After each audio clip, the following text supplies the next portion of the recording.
हो गई है पीर पर्वत सी पिघलनी चाहिए, इस हिमालय से कोई गंगा निकलनी चाहिए। मेरे सीने में नहीं तेरे सीने में ही सही, हो कहीं भी आग लेकिन आग जलनी चाहिए। दुष्यंत कुमार की इन पंक्तियों को एक लंबे समय से सही मायने में समथिंग बैक टू सोसाइटी करने के उद्देश्य से संजय सिंह जी ने जो बीरा अपने उम्र के 25वें वर्ष में जो शपथ और प्रण लिया था, आज से 10 साल पहले इनका ये प्रण आज इनके उम्र के 34 साल के होने के बाद निश्चय ही हर दिन एक नई ऊंचाइयों को प्राप्त कर रहा है। संजय सिंह की बात करें तो ये सामाजिक कार्यकर्ता हैं। नोएडा जैसे ग्रेटर नोएडा जैसे गौतम बुद्ध नगर जनपद के अंतर्गत एक ऐसा वॉलंटरी ऑर्गेनाइजेशन जो जानवरों से लेकर मानवाधिकारों से लेकर एम्प्लॉयमेंट जनरेट एक्टिविटी में लंबे समय से कृत संकल्प है। संजय सिंह जी, आपका सबसे पहले कार्यक्रम में स्वागत है। जी, सभी को धन्यवाद। ये बताइए कि जब आप 25 साल की उम्र में थे तो आपने जो ये सोचा कि मुझे एक एनजीओ बनाना है और मुझे जन सेवा करना है, तो ये प्रेरणा आपके मन में कहाँ से आई? सबसे पहले विचार क्यों आया और कैसे आया? मैं आपके चैनल के माध्यम से बताना चाहता हूँ कि हमारे जो प्रधानमंत्री जी हैं, उन्होंने 2014 में एक अभियान चलाया था, स्वच्छ भारत अभियान। तो उससे पहले 2013 में जैसे ही हमारे यहाँ ग्रेटर नोएडा प्राधिकरण ने डेवलपमेंट करना शुरू किया, तो उसी दौरान 2013 से मैं अपने गांव की सफाई करना शुरू किया मैंने खुद से। तो उस दौरान कुछ लोग मुझ पे हंसते भी थे कि भाई ये पागल है, नालियों में हाथ दे रहा है, क्यों इस तरीक़ा से कर रहा है। तो धीरे धीरे मैं किसी की बातों पे ध्यान ना दे के और मैं ये कार्य करता गया और आज मैं काफ़ी गाँवों को सफाई अभियान के तहत साफ़ सुथरा कर चुका हूँ। और मेरा संकल्प यही है कि स्वच्छ भारत और स्वस्थ भारत। तो उसके तहत जो स्वच्छ गांव और स्वस्थ गांव तभी होगा जब गांव साफ़ सुथरा होगा, स्वच्छ होगा, तभी गांव स्वस्थ होगा। तो इसके माध्यम से हमने गांव जाके सफाई अभियान हमने रखे। जहां सबसे ज़्यादा गंदगी थी जिस गांव में, हम उस गांव में गए, हमने खुद वहां पे बीड़ा उठाया। जैसे कि सबसे पहला अभियान हमने चलाया था ग्राम एमनाबाद में, दूसरा अभियान चलाया था हमने पतवाड़ी गांव में, फिर बिसरक, हबीबपुर, कुलेसरा, इस तरीक़ा से हमने काफ़ी गांवों में लोगों के सहयोग से, जो वहाँ के ग्रामीण थे उनसे हमने वार्तालाप की, उनका सहयोग लिया। उनके सहयोग से हमने गांवों को साफ़ सुथरा बनाने में हम सक्षम रहे। फिर हमने अपनी जो एक एजेंडा था हमारी संस्था का, संपूर्ण जन कल्याण समिति का, उसको हमने प्राधिकरण को सबमिट कराया कि भाई आप लोग कितना भी पैसा खर्च करिए, आप गाँवों को साफ़ सुथरा नहीं बना पाएंगे। आप इस तथ्य से, इस माध्यम से चलिए, हमारे जो लक्ष्य है उसके तरीके से आप सफाई करोगे तो कामयाबी ज़रूर मिलेगी। आज प्राधिकरण भी उसी के माध्यम से कार्य कर रहा है और हम प्राधिकरण को हर से जितना भी सपोर्ट हो रहा है, हम प्राधिकरण को सपोर्ट करते हैं। 2014 में नरेंद्र मोदी जी जब देश के प्रधानमंत्री बने और स्वच्छता अभियान की शुरुआत हुई, तो उसके बाद आपने स्वच्छ भारत अभियान में अपना योगदान देना शुरू किया। उसके बाद आप कई तरह के पशुओं को स्वास्थ्य सुविधाएं भी उपलब्ध कराते हैं, जैसा मीडिया में कई जगहों पे हमने खबर में देखा। उसके बारे में कुछ बताइए कि पशुओं के लिए क्या करते हैं? देखिए, हमारे पास में जो ना गवर्नमेंट के द्वारा कोई भी स्थायी ज़मीन नहीं है, कोई भी ऐसी जगह नहीं है जहां हम अपनी संस्था के लिए कुछ भी कर सके। हमारे पास यहाँ भी ये रेंट पे चल रहा है जो भी आप देख रहे हो। तो हमारे पास कोई स्थायी जगह नहीं थी। हमने गौशाला मांगी कि भाई किसी मंदिर पे ही हमें कोई गौशाला के लिए ज़मीन दे दीजिए, जहाँ हम कोई ये शेल्टर बना ले, जहाँ हम गायों का ट्रीटमेंट कर सकें, जो बीमार गाय हैं या एक्सीडेंट केस हैं। तो हम जलपुरा गौशाला में इन केसों को भेजते थे। 2019 में मुझे सूचना मिली कि वहाँ पे गाय मर रही हैं बहुत ज़्यादा, भूख से, बीमारी से, वहाँ कुछ भी इलाज नहीं हो पा रहा था। तो कोई संस्था वहाँ पे गौशाला को चला रही थी। मैं वहाँ गया तो मौके पे बहुत सारी गाय मरी हुई थी। तो हमारा जो फेसबुक और यूट्यूब का चैनल है, उस पर भी वो वीडियो आज भी पड़ी हुई है 2019 की। तो मैंने उस पर वो मुद्दा उठाया और आज वो गौशाला काफ़ी बेहतर है। वहाँ चारे की कमी नहीं है, किसी चीज़ की फ़िलहाल में कमी नहीं है। आज वो पराधिकरण खुद देखता है उसको।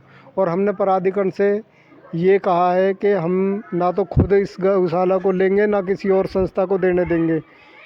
आप चलाओगे और गवर्नमेंट ही इसको चलाएगी, तभी ये गौशाला सक्षम रहेगी।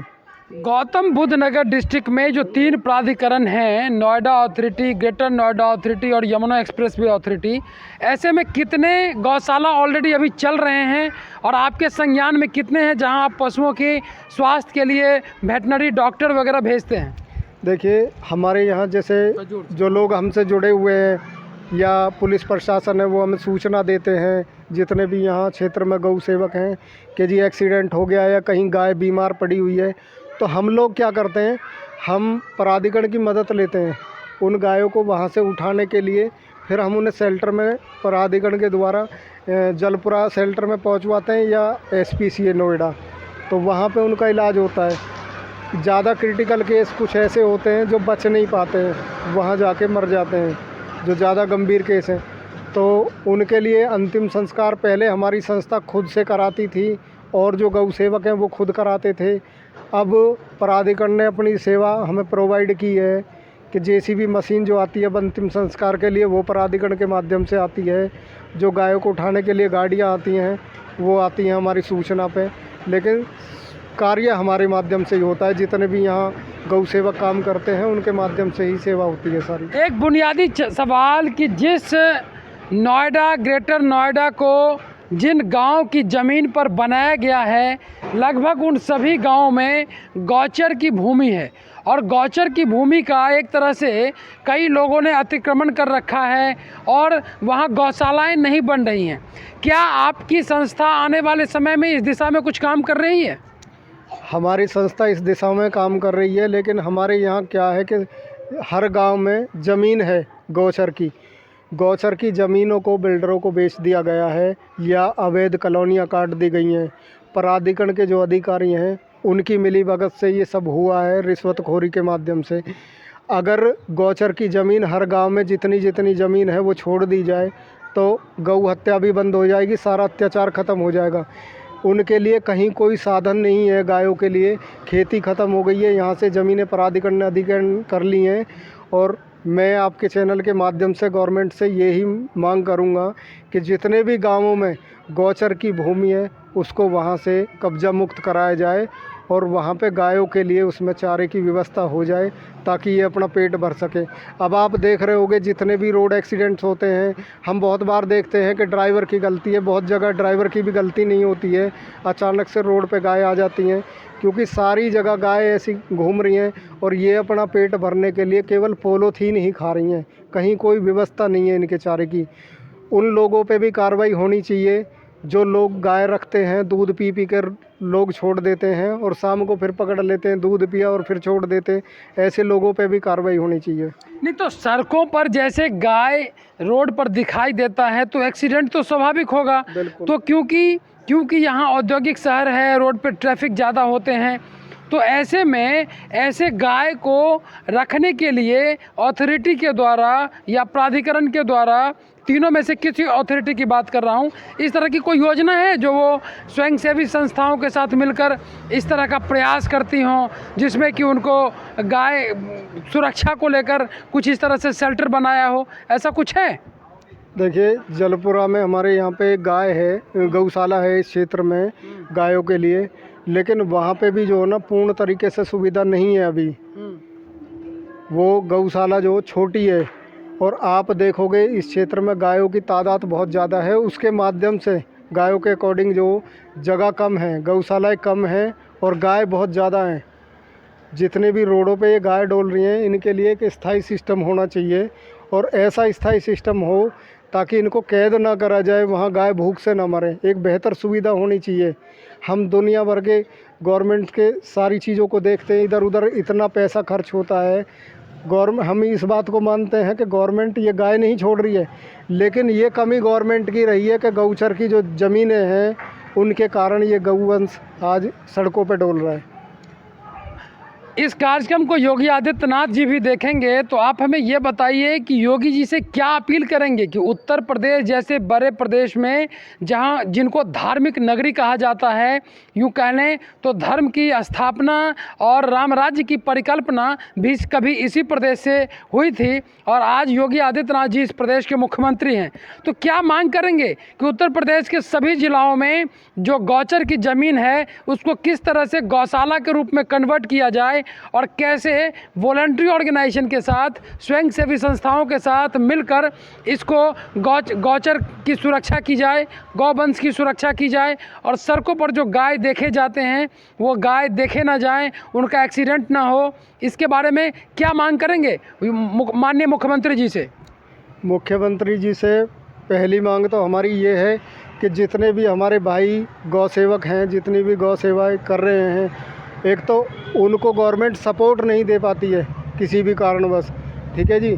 दूसरी बात ये है कि जितनी भी गौचर की ज़मीन है, किसी भी गांव में ज़मीन है गौचर की, वो सारी ज़मीनें सरकार को मुक्त करनी चाहिए गौ सेवा के लिए, चाहे वो संस्थाओं के माध्यम से वहाँ गौओं के लिए सेवा का स्थान बनाएं, या उसमें चारा उगाएं, या गौशालाएँ बनाएं। उनमें कोई भी ऐसा सिस्टम होना चाहिए जिससे कि गायों की जो हत्या हो रही है ये बंद हो जाए और गाय रोड पे ना आए। इसके अलावा जिस तरीके से अभी दुधारू पशुओं की संख्या में काफ़ी कमी आ गई है, देश में दूध का डिमांड कई गुना ज़्यादा बढ़ गया है, भारत मिल्क प्रोडक्शन में विश्व में एक अलग स्थान रखता है, इस तरह से जब रोड पर गाय देखे जाएंगे, उनका एक्सीडेंट हो जाएगा, गौवंश सुरक्षित नहीं रहेंगे, तो कहीं ना कहीं जो देश का श्वेत क्रांति लाने का जो सपना था, उन सपनों का क्या होगा? आप इसे कैसे देखते हैं? देखिए, हम भी सरकार के सहयोग में उसी तरीक़ा से देखते हैं जिस तरीक़ा से सरकार देख रही है, लेकिन काफ़ी सारी चीज़ें ऐसी हैं कि देखने में और सोचने में और करने में, ये आप भी जानते हैं कि बहुत बड़ा फ़र्क होता है। ये तभी संभव होगा जब इस पे प्रयास किया जाएगा, सोचने से नहीं होगा, प्रयास करना पड़ेगा सब लोगों को मिलके। अभी हमने जब अपना ये लक्ष्य बनाया था, हमने अपना सब कुछ त्यागा इस सेवा के लिए, तो हमने अपना जो विज़न और मिशन है हमारा, वो ये था कि भाई जितने भी हमारे 39 गांव अभी ग्रेटर नोएडा प्राधिकरण के अधीन हुए थे बिसरख ब्लॉक के, तो हमारा लक्ष्य था उन 39 गांवों को डेवलप करने का कि भाई प्राधिकरण इस तरीक़ा से उनको डेवलप करे कि उनकी जो संस्कृति और सभ्यता है वो ख़त्म ना हो और गांव सेक्टर की तर्ज पे डेवलप हो, एक विकसित सेक्टर की तरह गांव हो, और उसकी संस्कृति और सभ्यता जो है वो बिल्कुल कायम रहे। उसमें भी हम सरकार को, जो ग्रेटर नोएडा प्राधिकरण को, अपना विज़न मिशन प्रोफाइल के साथ सौंप चुके हैं कि भाई हमें ये सारी चीज़ें चाहिए, आप इसकी तर्ज पे आप विकास करिए, हम आपको सपोर्ट कर रहे हैं, हर तरीक़ा से हम गवर्नमेंट के साथ खड़े हैं, लेकिन गवर्नमेंट भी तो कम से कम हम लोगों को सपोर्ट करे उस चीज़ के लिए। स्वच्छता मिशन की जब शुरुआत हुई थी 2014 में, तो ये माना गया था कि हर सांसद एक गांव को सांसद आदर्श ग्राम योजना के तहत मॉडल विलेज के रूप में डेवलप करेंगे, और उसी गांव को आदर्श ग्राम माना जाएगा, और उसी गांव के आधार पर उस प्रदेश के जिलों की व्यवस्थाएं सुधरेंगी। तो माननीय सांसद महोदय ने जो गांव गोद लिया है, वहाँ भी क्या आप गौवंश के लिए कुछ काम कर रहे हैं? हम वहाँ पे गौवंश के लिए काम नहीं कर रहे, हम क्षेत्र में जहाँ से भी कंप्लेंट आती है हम वहाँ के लिए सब जगह काम कर रहे हैं। लेकिन जो भी गांव सरकार में सांसदों ने गोद लिए हैं, उस गांव में आप जाइए, किसी भी एक गांव को उठा के और पूरे भारत को दिखाइए कि उस गांव का विकास क्या है, सांसदों ने करा क्या है उन गाँवों में, वो आप दिखाइए ज़रा। हमें सरकार सपोर्ट करे और हमें एक गाँव गोद दे, हम लेने के लिए तैयार है, हमें सपोर्ट करें, 1 महीने में गांव की तस्वीर बदल देंगे हम। आप तो एक बार एक गांव गोद लेने के लिए नोएडा अथॉरिटी को आपने प्रस्ताव भी दिया था, क्या हुआ उसमें? 7 गांव क्या हुआ उसमें? उसका जरा सिलसिलेवार तरीके से बताइए। उसमें हमारा प्रस्ताव ठुकरा दिया गया था प्राधिकरण के द्वारा। क्या प्रस्ताव था आपके? हमारा प्रस्ताव ये था कि आप जो भी टेंडर छोड़ रहे हैं, जितने भी आप काम दे रहे हैं काम करने के लिए, आप हमें 7 गाँव दे दीजिए और जो सपोर्ट आप टेंडरों को कर रहे हैं ना, वो सपोर्ट ना करके हमें उससे भी कम में आप सपोर्ट करिए। हम गाँवों की तस्वीर बदल देंगे, भले ही हमें कितनी भी मेहनत करनी पड़े रात दिन, हम गाँवों को बिल्कुल एकदम साफ़ सुथरा सेक्टर से भी बेहतर बना देंगे। तो प्राधिकरण उस पर आपके प्रपोजल को क्यों रिफ्यूज़ कर दिया? हमारे प्रपोजल को प्राधिकरण ने इसलिए रिफ्यूज कर दिया, प्राधिकरण ने कहा कि जो हम 20 वर्ष में नहीं कर पाए, आपकी संस्था 20 दिन में कर देगी। हम सरकार को जवाब क्या देंगे कि गवर्नमेंट नहीं कर पा रही है, एक संस्था ने गांव की तस्वीर बदल दी, इसलिए हमें गांव देने से मना कर दिया प्राधिकरण ने। बिल्कुल। अभी अगले 2-3 साल में आपकी क्या योजना है और आप किन प्रोजेक्ट पर काम कर रहे हैं, और किन प्रोजेक्ट पे आपको काम करने में क्या परेशानियां महसूस हो रही हैं? संसाधनों का अभाव महसूस हो रहा है, या कई वॉलंटरी ऑर्गेनाइजेशन आपसे आप उम्मीद करते हैं सपोर्ट की? अपने आने वाले 2-3 साल के मिशन विजन को बताएं। मैं अपने विज़न और मिशन के लिए सबसे पहली बात तो ये है, आपके चैनल से मैं ये योगी जी को भी बता दूं कि मेरी इच्छा है योगी जी से मिलने की, अपने मिशन और विज़न को लेके। मैं जितने भी यहाँ अपने गौतम बुद्ध नगर ज़िले में जितने भी गवर्नमेंट हॉस्पिटल हैं सरकारी, आप जितने भी नेता हैं उनके हॉस्पिटल देखिए, जो प्राइवेट हॉस्पिटल हैं, अपने सरकारी हॉस्पिटलों में एक एक्सरे तक की मशीन की सुविधा तक नहीं है, कोई फैसिलिटी नहीं है। हॉस्पिटलों की बिल्डिंग तो इतनी बेहतर बना रखी है, लेकिन सुविधाएं नाम के लिए भी नहीं है। ठीक, मैं ये चाहता हूँ कि जो एक प्राइवेट हॉस्पिटल में सुविधाएं होती हैं, वो हर सरकारी हॉस्पिटल में सुविधाएं होनी चाहिए, ये मेरा मिशन है। दूसरा, जितने भी सरकारी स्कूल हैं उनकी बिल्डिंग आप देखिए, और प्राइवेट स्कूलों की आप बिल्डिंग देखिए, और शिक्षा का स्तर देखिए। मैं ये चाहता हूँ कि हमारे जितने भी गौतम बुद्ध नगर में सरकारी स्कूल हैं, वो प्राइवेट स्कूल की तर्ज पे डेवलप हों और एक बेहतर सुविधा हो उनमें, ताकि जितने भी बच्चे हैं हमारी तरह, जैसे हम सरकारी स्कूलों में पढ़ने जाते थे, इस क्षेत्र के सारे बच्चे सरकारी स्कूलों में ही जाएं। आज के युवा नशा बेरोज़गारी के शिकार हो गए हैं, ऐसे में ड्रग एडिक्शन सेंटर भी बनाए जा रहे हैं सामाजिक न्याय एवं अधिकारिता मंत्रालय के द्वारा। शहरों में नशे का रूप और कई गुना बढ़ गया है। ऐसे में मद्यपान निषेध के लिए भी आप कई तरह के प्रोग्राम्स चलाते हैं।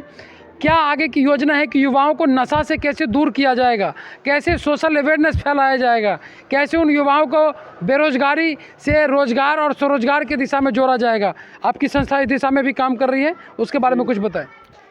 हमारी संस्था इस दिशा में काम कर रही है।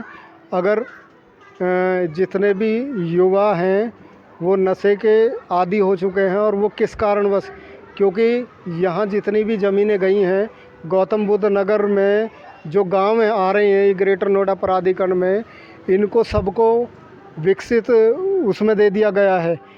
1080 योजनाएं हैं केंद्र सरकार की, उसके अलावा राज्य सरकार की योजनाएं हैं, जिनका कोई लाभ ग्रेटर नोएडा के गांवों में नहीं है। वो इसलिए नहीं है कि जो गांव प्राधिकरण के अधीन हो गए हैं, ना तो प्राधिकरण उन गांवों के लिए कुछ कर पाया है, और ना ही गवर्नमेंट उनके लिए कुछ कर पा रही है, क्योंकि वो योजना ही नहीं मिल पा रही है लोगों को। अब जितने यहाँ बेरोज़गार युवक हैं उनके रोज़गार के लिए कोई व्यवस्था नहीं है।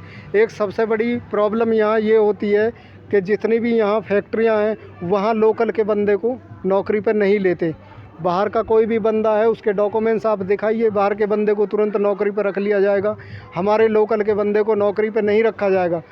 उसका कारण ये है कि जब बंदा बेरोज़गार है, उसको नौकरी नहीं मिलेगी, नशा ही करेगा या चोरी चकारी करेगा, क्या करेगा बताओ आप।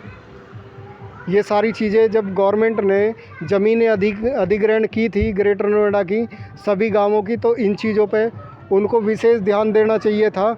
कुछ लोग ऐसे होते हैं जिनके पास ज़मीन नहीं होती अपनी, वो दूसरे किसानों की ज़मीन में खेती करते हैं। जिन लोगों की ज़मीन थी उनको तो मुआवजा मिल गया, उनका तो मैटर क्लियर हो गया। जो लोग दूसरों की ज़मीन में खेती करते थे वो बेरोज़गार हो गए। उनके बारे में सरकार ने क्या सोचा है, ज़रा मुझे आप बताइए।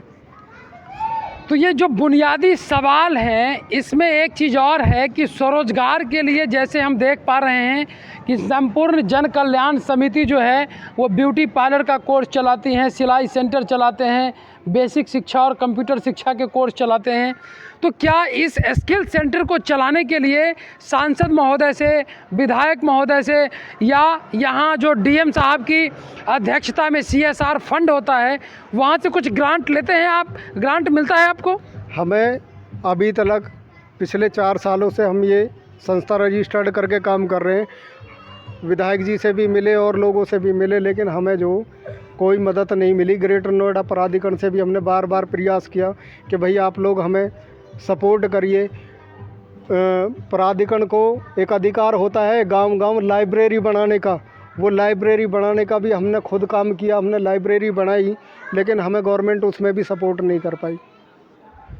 गा तो मैं भी सकता हूँ मगर वो आवाज़ नहीं है, बजा तो मैं भी सकता हूँ मगर वो साज नहीं है। कुछ इसी बातों को संजय सिंह जी कह रहे हैं कि मैं नोएडा, ग्रेटर नोएडा और गौतम बुद्ध नगर डिस्ट्रिक्ट में आने वाले उन तमाम जगहों पे विकास का एक ऐसा अलख जगाने का शपथ लेकर 10 सालों से काम कर रहा हूं, लेकिन प्राधिकरण, सरकार और सरकार के नुमाइंदगी करने वाले वो जनप्रिय नेता हमारी सपोर्ट नहीं करते, जिस वजह से मेरे सपने थोड़े दूर हैं। लेकिन चलते चलते संजय सिंह यह भी कह रहे हैं कि सफ़र में धूप तो होगी, चल सको तो चलो, राह में भीड़ तो होगी, निकल सको तो चलो, किसी के वास्ते रास्ते नहीं बदलते, अपने आप को बदल सको तो चलो। वीडियो टीम के साथ गौतम कुमार, गौतम बुद्ध नगर।